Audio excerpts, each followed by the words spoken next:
Vamos abrir a palavra de Deus na Epístola de Paulo aos Filipenses. Nós vamos voltar a uma parte do texto que lemos no momento da leitura alternada. Filipenses capítulo 2. Eu quero ler do versículo de 5 a 8, para que você compreenda o contexto. E aí sim, nós queremos basear a mensagem desta noite nos versículos de 9 a 11. Filipenses capítulo 2, os versículos de 5 a 8, para que entendamos melhor o contexto. E então queremos basear a mensagem desta noite nos versículos de 9 a 11. Vamos nos colocar de pé. Filipenses 2, então de 5 a 11.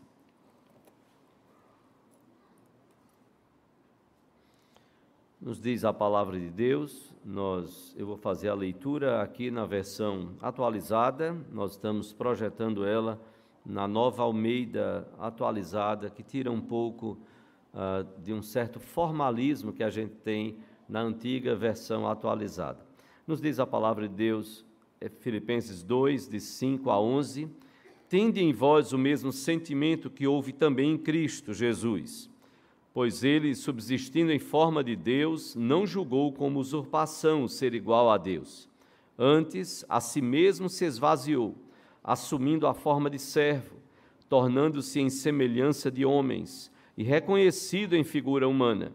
A si mesmo se humilhou, tornando-se obediente até a morte, e morte de cruz. Eu peço então ainda mais a sua atenção agora desses versículos de 9 a 11, no qual nós desejamos basear a mensagem desta noite. Pelo que também Deus o exaltou sobremaneira, e lhe deu o nome que está acima de todo nome, para que ao nome de Jesus se dobre todo joelho, nos céus, na terra e debaixo da terra, e toda língua confesse que Jesus Cristo é Senhor, para a glória de Deus Pai.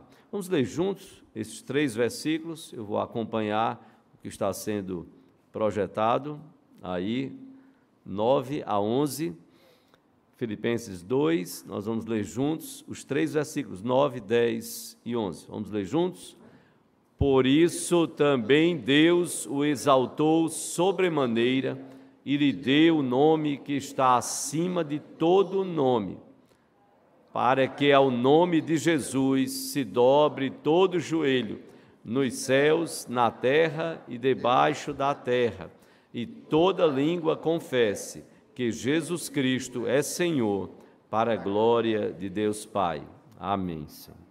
Convido as crianças com as suas professoras, professores, para estarem aqui. Nós vamos orar por elas e por nossas vidas, de pé como nós estamos.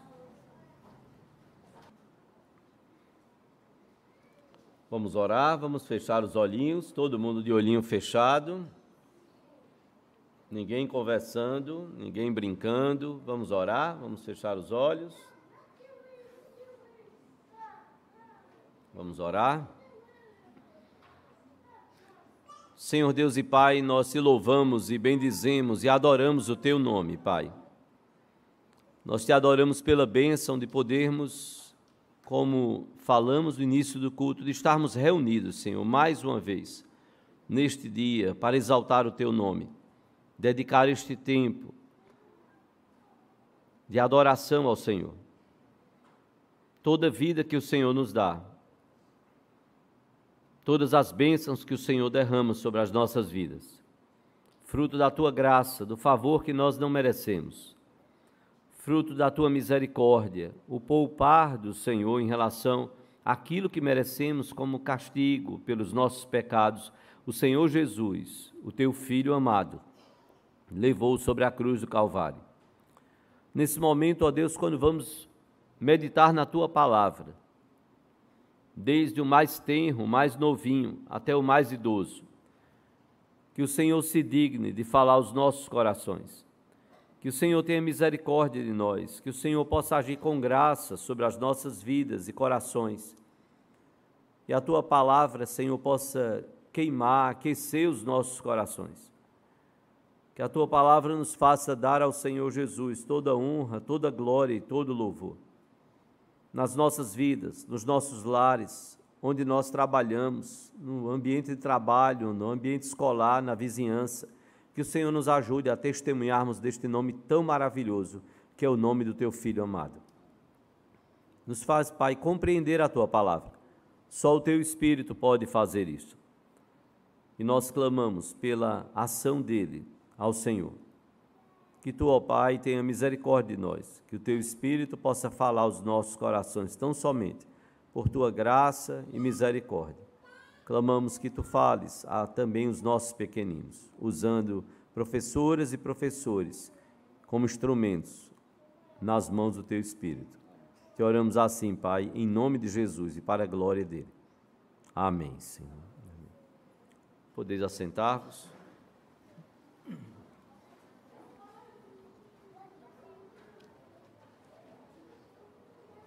Meus irmãos, o apóstolo Paulo escreveu aos Filipenses, muito provavelmente entre o ano 61 e 62 da nossa era, depois de Cristo. Ele estava próximo do final da sua prisão em Roma. E dali alguns acreditam que ele teria saído para ser, depois de condenado pelo Império Romano, ser decapitado. Por que Paulo escreve? Com que propósitos? O propósito, pelo menos básico, é visto de encorajar os crentes, os cristãos daquela época, a uma vida digna do Evangelho. No capítulo 1, versículo 27, o texto que nós lemos logo no início, que está aí no seu boletim, no capítulo 1, versículo 27 de Filipenses, a palavra de Deus nos diz, o apóstolo Paulo nos diz aqui: vivei acima de tudo por modo digno do Evangelho de Cristo, para que, ou indo ver-vos, ou estando ausente, ouça no tocante a vós outros, que estáis firmes em um só espírito, como uma só alma, lutando juntos pela fé evangélica. Paulo estava preocupado que a igreja perseguida, sofrida, essa igreja pudesse estar lutando juntos pela fé evangélica, lutando juntos pela fé evangélica, não de qualquer forma. E Paulo orienta a igreja de Filipos com humildade, com unidade além de humildade, com alegria em meio aos sofrimentos. Paulo vai dizer, porque vos foi, versículo 29, porque vos foi concedida a graça de padecerdes por Cristo, e não somente de crerdes nele. A igreja precisava enfrentar as lutas e dificuldades com alegria na presença do Senhor. Não só com humildade, unidade, alegria e paz, mas também considerar tudo isso em meio às dificuldades e às circunstâncias penosas no meio da qual a igreja vivia. A igreja é chamada em todas as épocas e eras a este desafio, de caminhar como igreja que luta juntamente, cada irmão, os irmãos lutando juntos pela fé evangélica. Nós vivemos sim um contexto vivemos e ainda estamos vivendo o fruto disso, de eleições tremendamente polarizadas. O uso de títulos eclesiásticos com propósitos eleitoreiros. Era o missionário fulano de tal, candidato a isso, aquilo, aquilo outro. Era o pastor, era o presbítero, era o diácono fulano de tal, candidato a tal e tal cargo. Púlpitos que foram transformados em palanques. Pregações que foram transformadas em discursos políticos. Pregadores e pastores transformados em cabos eleitorais. Igrejas que foram transformadas em currais eleitorais e, pior ainda, em ringues eleitorais. Irmãos dentro das igrejas brigando. Candidatos à presidência apresentados como salvadores da pátria. E o pior de tudo, o Senhor Jesus Cristo, seu nome e os seus ensinos como um amuleto de sorte e da vitória, em isca para os eleitores. E nenhum partido, observe bem, nenhum partido e nenhum candidato escapou disso. E aqui eu me refiro aos dois últimos candidatos e aos partidos que os representaram. Nenhum partido e nenhum candidato. Se você tiver dúvida, sente comigo e pergunte, pastor, e este, e este? Aqui, ó, isso e isso, veja isso e isso. Que pena.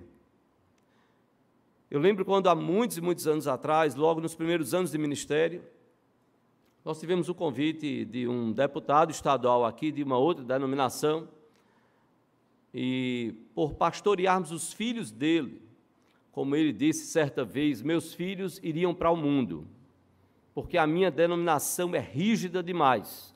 Eles querem jogar uma bola, não pode. Eles querem ir ao shopping, não pode. Quer ir tomar um banho de praia, não pode. É cheio de não pode, não pode. Ai, pastor, graças a Deus que a igreja de vocês, a igreja presbiteriana aí do Brasil, recebeu meus filhos. Porque eles já estavam a ponto de abandonar a igreja, de tanta pressão naquilo em que não há pecado. Eu lembro uma noite nós morávamos na casa pastoral, eu e Solange, e tínhamos a Damaris ainda pequena, e eu lembro quando ia ter um jogo lá, e o pessoal disse, pastor, vem orar aqui por a gente. Aí eu disse, não, vocês podem orar aí, eu vou assistir o jogo aqui. Ele disse, não, vem cá, por favor. E aí, quando eu cheguei no círculo, eles disseram assim, pastor, é que a gente não podia gritar o que a gente vai dizer aqui. Esse pessoal aqui é da igreja tal, é da denominação tal. Agora, por favor, pastor, não entregue eles. Não vá ligar para o pastor deles para dizer, estava um grupo da tua igreja, estava aqui, estava com a gente batendo uma bolinha numa sexta-noite. E eu disse, olha, veja só, eu não vou entregar, eu não vou ligar. Pastor, você sabe quem foi que estava aqui na sexta-noite, numa quadra, numa bola, um bate-bola tão gostoso, cristão, tudo? É o pessoal aí da sua igreja. Eu disse, agora, se ele ligar para cá, Petrônio, eu soube que, eu digo, aí, meu irmão, me perdoe os irmãos, mas eu não vou ter como negar. Eu não posso dizer, não estou sabendo, eu estava orando. Vocês me chamaram para orar, vocês me apresentaram o grupo, que eu nem sabia quem era esse pessoal jovem que estava de fora. Achei até que fosse amigos, convidados, tudo. E então este deputado estadual convidou para um almoço com o governador da época. E eu não vou citar aqui o nome, por um aspecto ético. E com vários pastores daquela denominação e de algumas outras denominações, em um dado momento o governador olhou para todos e disse assim, o nosso Senhor Jesus Cristo. Aí um pastor do lado disse, glória a Deus, ele se converteu. Deu vontade de dizer, meu amigo, não se engane. Qualquer pessoa pode, da boca para fora, mencionar, pode até ler. O que significa isso? Nosso Senhor Jesus Cristo. Às vezes até como evangélicos, nós podemos talvez não pensar no que nós estamos declarando. O que significa o senhorio de Cristo sobre as nossas vidas? Então, quando usamos o nome de Jesus, como isso é perigoso? Parece que usamos ou é usado como um amuleto de sorte, repito, como um amuleto da vitória, uma possível garantia de vitória, e como uma isca para pegar quem está perdido e não está analisando algumas coisas. O mais chocante para mim, como pastor e como evangélico, para o meu coração, foram tentativas de enquadrar o nosso Senhor e Salvador Jesus Cristo num partido ou ideologia que são produções humanas. Partidos, ideologias, e as ideologias que estão aí no mundo, elas não caíram do céu como uma revelação de Deus. A revelação da palavra de Deus, a palavra de Deus é a palavra revelada. Essa sim veio de Deus, veio dos céus, para homens pecadores como nós. O Espírito de Deus, como diz Pedro lá, moveu homens. Não foi de particular elucidação, não foi de inteligência humana. É isso que Pedro testemunha lá. Mas homens santos, movidos pelo Espírito, eles foram usados para nos revelar a palavra do Senhor. Partidos e ideologias que são produções humanas que, em determinados momentos, até batem com princípios da palavra de Deus. Mas, em outros momentos, distorcem esses princípios e se distanciam da Bíblia, da palavra do Senhor. Por isso que eu e você temos que ter muito cuidado, diante de tudo ao que todos nós estamos expostos. O nosso Senhor Jesus Cristo, eu quero reafirmar o título que colocamos nesse artigo tão simples aí, do boletim, e que vai continuar no próximo domingo, para complementar. O nosso Senhor Jesus Cristo, ele não é de esquerda. O nosso Senhor Jesus Cristo, ele não é de direita. O nosso Senhor Jesus Cristo não é de centro. Tudo isso é invenção e limitação humana. Como querer colocar um gênio dentro de uma lâmpada. Não dá para fazer isso com Deus. Com o seu Filho, o Senhor Jesus. Todas as vezes que tentaram enquadrar o Senhor Jesus Cristo, deu errado. Se você ler a Bíblia, todas as vezes que os homens foram tentar enquadrar Jesus na sua visão, deu errado. Eu convido você a abrir lá em Mateus, e depois nós vamos voltar ao texto de Filipenses. Mateus, capítulo 19. Mateus, capítulo 19. A partir do versículo 1.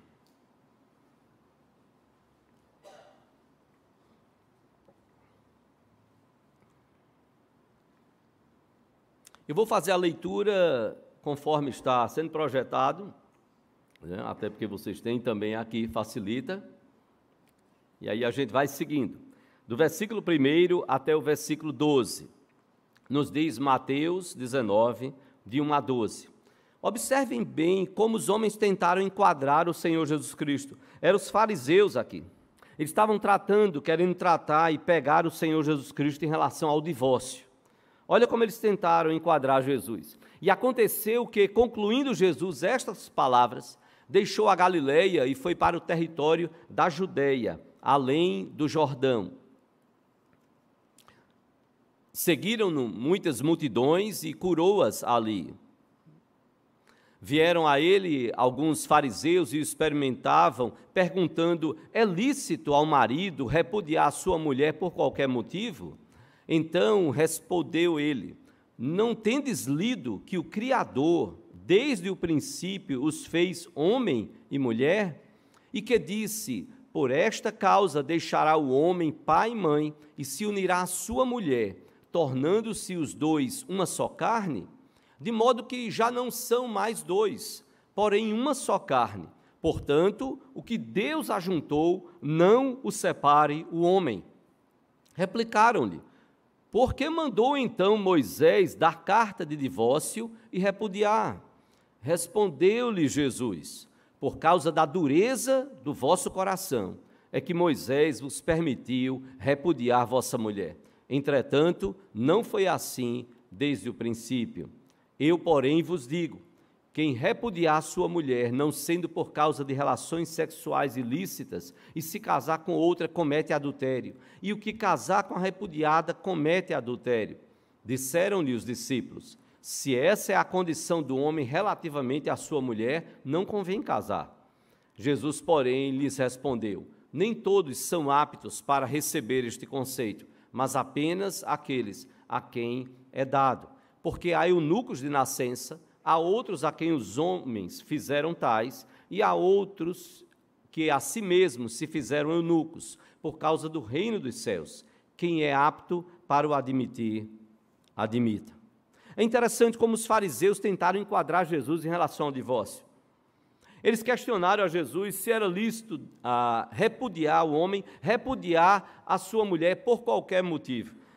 E na época de Jesus, então, haviam duas escolas muito fortes. Uma que seguia um rabino chamado Hilel, que defendia que por qualquer desagrado o homem poderia então repudiar, deixar a sua mulher. E havia uma outra escola que seguia um rabino mestre chamado Shammai.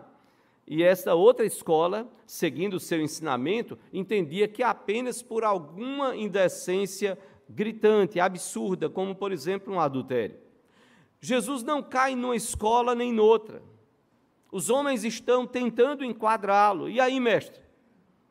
Por qualquer motivo ou não? Qual é a sua? Qual é a sua escola? Qual é o seu partido? Não.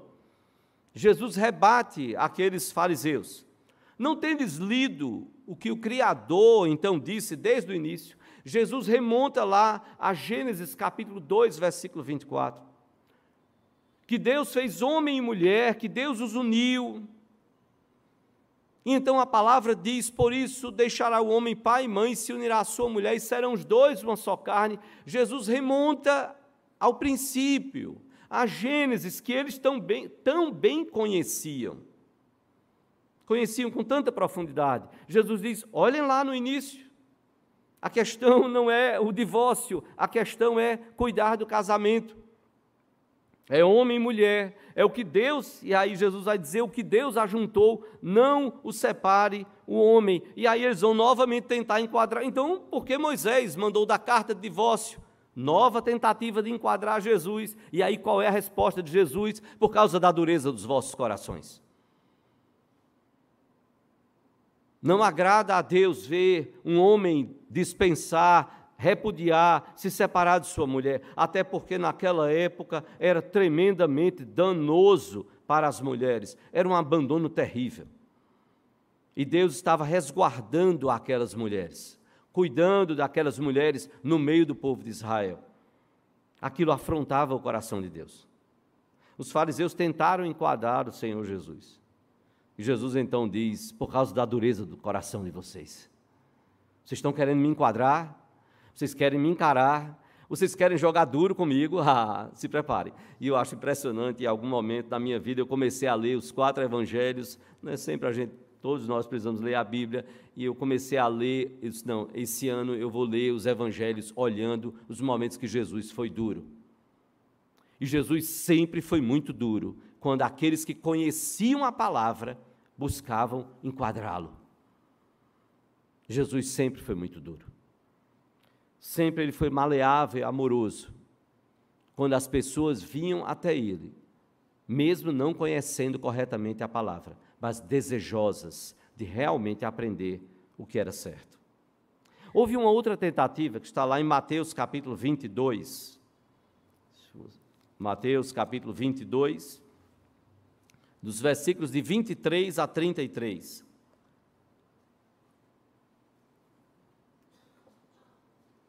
Mateus 22, de 23 a 33. Os saduceus, então, tentaram enquadrar o Senhor Jesus Cristo. Os saduceus competiam com os fariseus. Os fariseus eram profundos intérpretes da lei. Os saduceus tinham uma diferença básica, principal, dentre algumas outras coisas, mas eles não acreditavam na ressurreição. Acreditavam que após a morte nós voltaríamos para a divindade, para Deus, voltaríamos para Deus, mas não para sermos ressuscitados, como que voltaríamos para o ser de Deus, e ali tudo terminaria com a morte. Os fariseus não entendiam desta forma, os fariseus acreditavam na ressurreição. E os saduceus então também tomaram conhecimento que Jesus havia batido de frente com os fariseus, e os fariseus ficaram meio perdidos em relação aos argumentos deles. E aí então os saduceus tentam derrubar o Senhor Jesus. E em Mateus 22, de 23 a 33, nos diz a palavra de Deus, que naquele dia aproximaram-se dele alguns saduceus, que dizem não haver ressurreição, e lhe perguntaram. Qual foi a pergunta deles? Mestre, Moisés disse, se alguém morrer não tendo filhos, seu irmão casará com a viúva. Observe bem o cuidado que Deus tinha na lei de proteger até a viúva. Se alguém morrer não tendo filhos, seu irmão casará com a viúva e suscitará descendência ao falecido. Ora, havia entre nós, olha agora a ardileza deles. Ora, havia entre nós 7 irmãos. O primeiro, tendo casado, morreu, e não tendo descendência, deixou sua mulher a seu irmão. O mesmo sucedeu com o segundo, com o terceiro, até o 7º. Depois de todos eles, morreu também a mulher. Portanto, na ressurreição, de qual dos 7 será ela esposa? Porque todos a desposaram, todos se casaram com ela. Respondeu-lhe Jesus: errais, não conhecendo as Escrituras, nem o poder de Deus. Porque na ressurreição nem casam, nem se dão em casamento. São, porém, como os anjos do céu. E quanto à ressurreição dos mortos, não tendes lido o que Deus vos declarou? Eu sou o Deus de Abraão, o Deus de Isaque e o Deus de Jacó? Ele não é Deus de mortos, e sim de vivos. Ouvindo isto, as multidões se maravilhavam da sua doutrina. Tentaram enquadrar o Senhor Jesus Cristo. O Senhor Jesus Cristo rebateu o erro deles, porque eles tentaram dizer: mestre, olha, é o seguinte, tem um probleminha aí. Se tem ressurreição, então imagina, aconteceu, um irmão, um homem, casou, morreu ele, a esposa ficou pela lei de Moisés, o próximo, o irmão dele, mais velho, assumiu, e assim sucedeu, 7. E eles imaginaram então, bom, Jesus vai ficar sem jeito, né? Porque como é que vai ser um céu, uma mulher sendo disputada por 7 irmãos? Imagine se o céu fosse assim. O pessoal não quer sogra, não quer nada no céu. Alguém já disse, inclusive, que alguém estava no céu e escutou uma voz: querido, querido, e quando ele olhou para trás, ele disse: está falando comigo? A mulher disse: sim, lembra de mim não? Eu sou sua esposa lá da terra. Ele parou e disse: foi até que a morte nos separe. Acabou, foi só ali na terra. 7 irmãos, eles pensaram, os saduceus, que iriam conseguir derrubar Jesus. Mestre, olha, se tem ressurreição, e agora? Como é que o senhor resolve esse problema? E qual é a resposta de Jesus? Jesus vai então mostrar o erro deles. Vocês erram por não conhecer as Escrituras e erram por não conhecer o poder de Deus. Erram por não conhecer as Escrituras, porque na ressurreição, na eternidade, não há casamento. Nós seremos como os anjos de Deus. Eles não casam, nem se dão em casamento. Mas Jesus vai dizer mais, os versículos 31 e 32. Ele vai dizer: e quanto à ressurreição também dos mortos, vocês não leram não o que Deus escreveu, o que Deus declarou, revelou? E aí então ele vai nos dizer no versículo 32, eu sou o Deus de Abraão, o Deus de Isaque e o Deus de Jacó. E aí Jesus vai dizer então, ele não é Deus de mortos e sim de vivos. Mas veja, Abraão tinha morrido, Isaque tinha morrido, Jacó tinha morrido. Como ele é Deus de vivos? Ele só pode ser Deus de vivos se eles continuaram vivos. E se, então, se cumprir o que de fato a palavra fala, que todos nós vamos ressuscitar, seja para a vida eterna, seja para a perdição eterna, com Cristo ou sem Cristo, eleitos ou não eleitos. Mas a ressurreição, e é isso que Jesus está dizendo, se Deus é Deus de vivos e não de mortos, então, saduceus, há ressurreição. A ressurreição existe. Eles saíram de lá sem ter o que argumentar com o Senhor Jesus. Mas veja o que nos diz no capítulo 22, os versículos de 15 a 22, outra tentativa de enquadramento.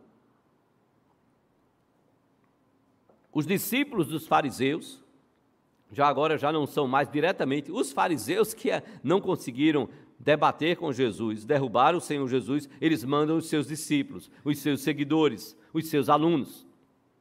Os discípulos dos fariseus com os herodianos. Os herodianos eram o partido de Herodes.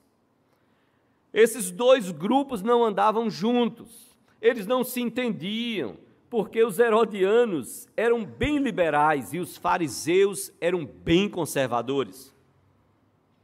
Os herodianos dificilmente trabalhariam com os fariseus, porque eles não se importavam com a lei, mas por interesse político de liberdade civil e liberdade religiosa, eles se uniram para defender os próprios interesses.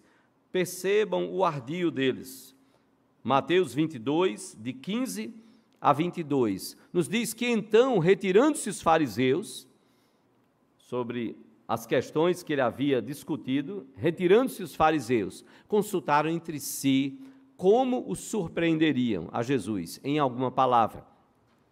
E enviaram-lhe discípulos, juntamente com os herodianos, para dizer a Jesus: mestre, olha como foram sutis, olha a maldade, olha a malícia. Mestre, sabemos que és verdadeiro e que ensinas o caminho de Deus, de acordo com a verdade. Observem agora, sem te importares com quem quer que seja, porque não olhas a aparência dos homens. E agora, dize-nos, pois, o que te parece? É lícito pagar tributo a César ou não? Olha a malícia e que Jesus, como diz a Bíblia, Jesus, porém, conhecendo-lhes a malícia, respondeu: por que me experimentais, hipócritas?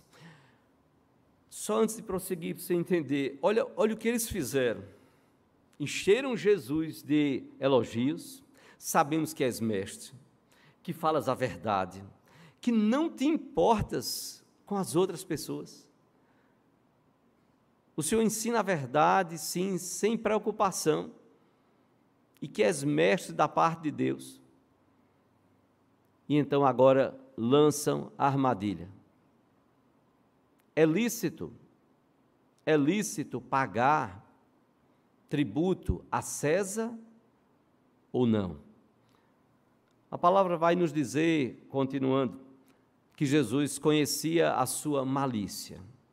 Jesus revelou quando perguntou: por que me experimentais, hipócritas?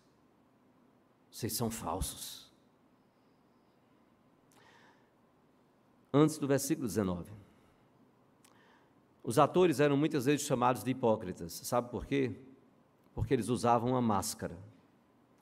Às vezes o ator, ele estava muito triste, mas a máscara dele era uma máscara de alegria. Ele estava arrasado por algum problema, alguma dificuldade, mas a máscara era de alegria, ou o inverso. Ele estava profundamente alegre, mas a máscara e o papel dele, a personagem dele, era triste. E daí então vem o termo hipócrites, hipócrita. E é isso que Jesus diz: vocês são os mascarados, viu? Vocês são mascarados. No versículo 19, Jesus então vai dizer: mostrai-me a moeda do tributo. Trouxeram-lhe um denário.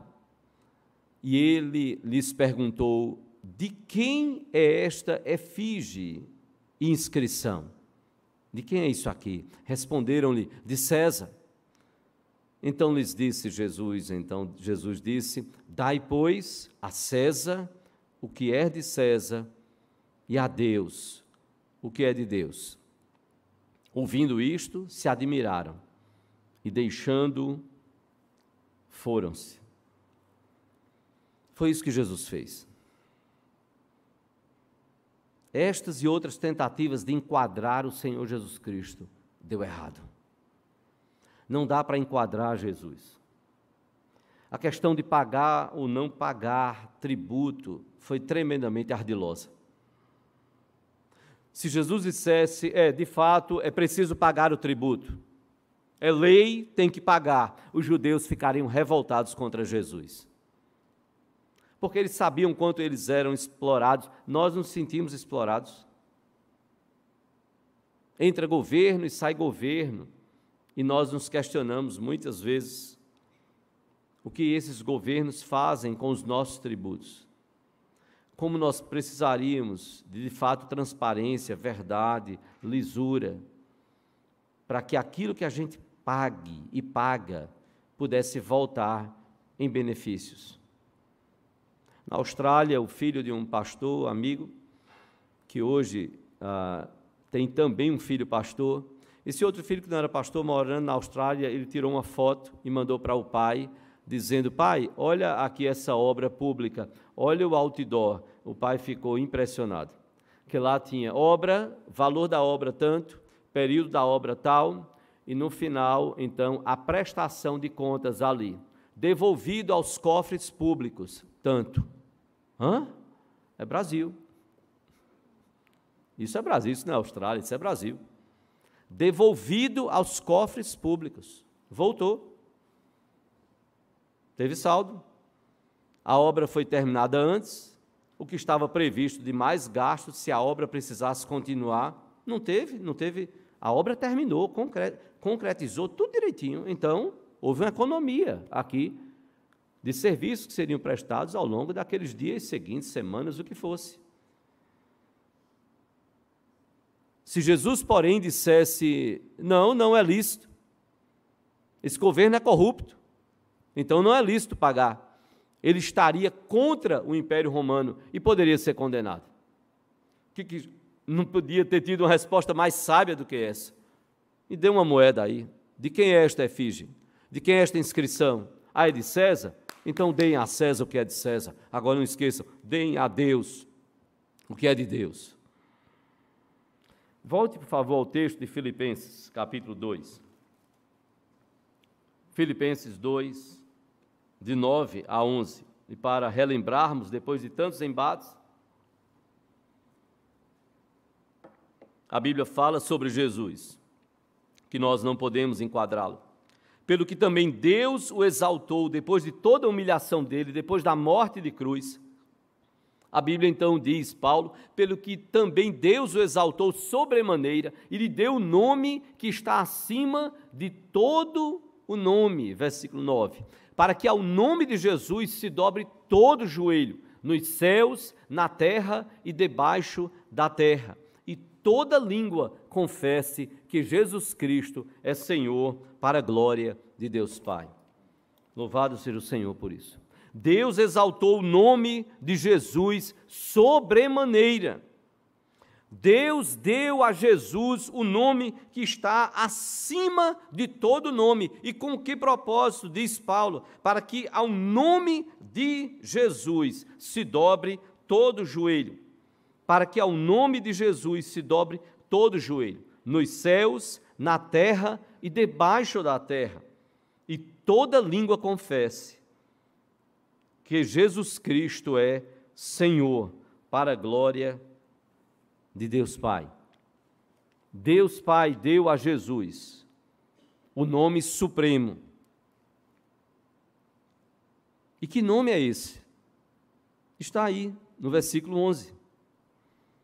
Depois que diz, então, que Deus o exaltou sobremaneira, que Deus deu, no versículo 9, o nome que está acima de todo nome, que disse o propósito, para que Deus fez isso? Para que ao nome de Jesus se dobre todo o joelho, nos céus, na terra e debaixo da terra, e toda língua confesse, agora vem o nome que foi dado por Deus Pai, e toda língua confesse que Jesus Cristo é Senhor. Este é o nome que está acima de todo nome.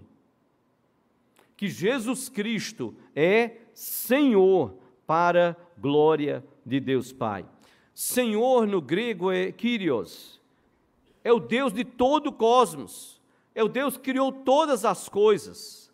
E aqui é impressionante porque o termo que é aqui, Senhor, Kyrios, é o termo no grego que foi usado quando Alexandre o Grande patrocinou a Septuaginta, a tradução do Antigo Testamento, para que na Biblioteca de Alexandria tivesse o Antigo Testamento na língua do Império, que era o grego. Tivesse o Antigo Testamento na língua grega, para que todos pudessem ler, não só o Antigo Testamento no hebraico, que aí só os judeus podiam ler, só o povo de Israel, só quem conhecia a língua hebraica. Alexandre o Grande, enquanto imperador, se preocupou e patrocinou, pagou, para que pudesse ser feita a tradução do Antigo Testamento para o grego. E quando foi traduzido, o nome hebraico, o chamado tetagrama Iavé, ou mais próximo para a gente, Javé, e não Jeová, Javé, o nome de Deus no hebraico, ele então foi aqui traduzido para Kyrios, no grego. Porque os gregos entendiam, o que é o Kyrios? É a divindade que criou todas as coisas. Acima de todas as coisas, é a divindade máxima, Kyrios. Ele é o Senhor. O nome de Deus foi dado ao Senhor Jesus Cristo. E há uma ligação tão grande deste Senhor, que é dado a Jesus como nome, com o nome de Deus, que todas as vezes que Jesus usou aquela expressão, eu sou, você já viu? A Bíblia fala várias vezes que Jesus falou, eu sou. Ele estava falando da sua divindade, dele, do Senhor Jesus. De como Deus se revelou a Moisés. Quando Deus chamou Moisés para ir até o Egito, para libertar o povo, Moisés parou e disse, Senhor, ok, eu vou trazer para o nosso nordestinês, está certo? Senhor, está certo, eu vou lá, está meio complicado, né? Porque eu estou sozinho. Moisés, calma lá, sou eu que estou mandando, você vai. Senhor, está certo, mas Senhor, tem gente melhor. Manda quem tu tens de enviar, como se Moisés é que soubesse quem é que... Senhor, tem Arão, Arão fala muito bem, ele é muito... Não, está certo, Moisés, Arão vai, agora você vai também, você agora complicou Arão. Não, é que Deus sabia, Arão precisaria ir sim, nos planos de Deus, senão Deus não ia colocá-lo de graça. Mas então Moisés diz, eu vou chegar lá em nome de quem? Eu vou chegar lá para Faraó e vou dizer, Faraó, estou aqui meu nome. Já vou ser decapitado na hora. Lanças em cima de mim, acabou minha vida. Eu vou chegar em nome de quem? E aí Deus diz a ele, você vai chegar lá para Faraó e você vai dizer, eu sou, me enviou. Eu, Moisés, eu sou o que sou. É o que está lá em Êxodo 3, 13 e 14. Deus diz a Moisés, chegue lá Moisés e diga, eu sou, me enviou. É na filosofia a expressão máxima do ser. Eu sou. E não diz mais nada, porque ele é tudo. Tudo depende dele, tudo foi feito para a glória dele. É o eu sou. E por isso que Jesus então usa essa expressão. Em João 10, no versículo 7, ele diz, eu sou a porta das ovelhas. Em João 10, versículo 11, ele diz, eu sou o bom pastor. No versículo 30, ele diz, eu e o Pai somos um. Então, todas as vezes que os judeus estavam ouvindo Jesus dizer aquilo, no versículo 7, eu sou a porta das ovelhas, no versículo 11, eu sou o bom pastor, os judeus começaram a ficar desesperados com aquilo. Que história é essa? Quem é esse homem que está usando o nome de Deus, a expressão máxima do ser de Deus? Como ele ousa fazer um negócio desse? Eu sou, que ele é nada. Os judeus não criam em Jesus como Filho de Deus, como sendo o próprio Deus encarnado. E aí, quando Jesus disse, eu e o Pai somos um, eles pegaram em pedras para apedrejá-lo. E Jesus questionou e disse, por qual boa obra vocês me apedrejam? Porque se eu tenho alguma má obra, como quem diz, então, até pode ser que eu seja passível de um apedrejamento. Mas até agora eu só tenho feito boas obras. Por qual boa obra? E aí os judeus dizem, não é por obras que te apedrejamos. Não é por obras que te apedrejamos. João 10, 33. E sim por causa da blasfêmia. Pois sendo tu homem, te fazes a ti mesmo, te fazes Deus a ti mesmo. Ou seja, eles entenderam claramente quando Jesus disse, eu sou a porta das ovelhas, eu sou o bom pastor, eu e o Pai somos um. Os judeus não tiveram dúvida. E aí então eles dizem isso, porque sendo tu homem, te fazes Deus a ti mesmo. Você está se colocando como sendo Deus. E de fato, Jesus era, é e continuará sendo Deus. Deus Pai deu a Jesus o nome dele, o seu próprio nome, o nome de Yahvé, o nome de Deus, para dizer Jesus é Senhor de todas as coisas. Jesus é Deus. Na grande comissão, em Mateus 28, 18, Jesus diz, toda a autoridade me foi dada, no céu e na terra. Toda a autoridade, só quem tem toda a autoridade é Deus. Nenhum anjo tem toda a autoridade, nenhum querubim, por mais precioso que seja. toda a autoridade me foi dada no céu e na terra. Só Deus. Por isso Paulo vai falar aqui em Filipenses 2:10, para que ao nome de Jesus se dobre todo o joelho, nos céus, na terra e debaixo da terra. O Jesus a quem adoramos e servimos não é um fantoche que podemos pôr nas nossas mãos para chamar a atenção das pessoas. O Jesus a quem nós adoramos e servimos não é uma marionete que nós podemos manipular. O Jesus a quem nós adoramos e servimos não é um apetrecho que nós podemos usar. Não é um amuleto para nossa sorte e vitória. Jesus não é de esquerda. Jesus não é de direita. E Jesus também não é de centro. Jesus é Senhor, Kyrios, Yahvé. É o Senhor do universo. Jesus é Deus. Ele é o nosso Deus. E aí eu pergunto ao seu coração, Jesus é o seu Senhor? A você que é discípulo do Senhor Jesus Cristo, nós precisamos parar um pouco e pensar, Senhor, será que eu estou vivendo, como Paulo falou lá em Filipenses 1:27, de modo digno do Evangelho, lutando juntos pela fé evangélica? Nós precisamos nos questionar o nosso coração. Não é o do outro, é o meu coração. À luz de Filipenses 2:9-11, como pregamos nesta noite, eu quero que você pense, os seus joelhos se dobram diante do Senhor Jesus Cristo, a sua língua confessa a Jesus como Senhor da sua vida, como seu Salvador. É isso que Ele deseja ser. Senhor das nossas vidas, Salvador das nossas vidas. Deus Pai, deu a Deus Filho, Jesus, o nome que está acima de todo nome, para que todo joelho se dobre ao nome de Jesus, nos céus, na terra e debaixo da terra, e toda língua confesse que Jesus Cristo, que toda língua confesse que Ele é Deus, que Ele é Senhor, e isso vai trazer glória ao Pai, porque foi o Pai quem concedeu ao Filho amado dele este título de Senhor, de Deus.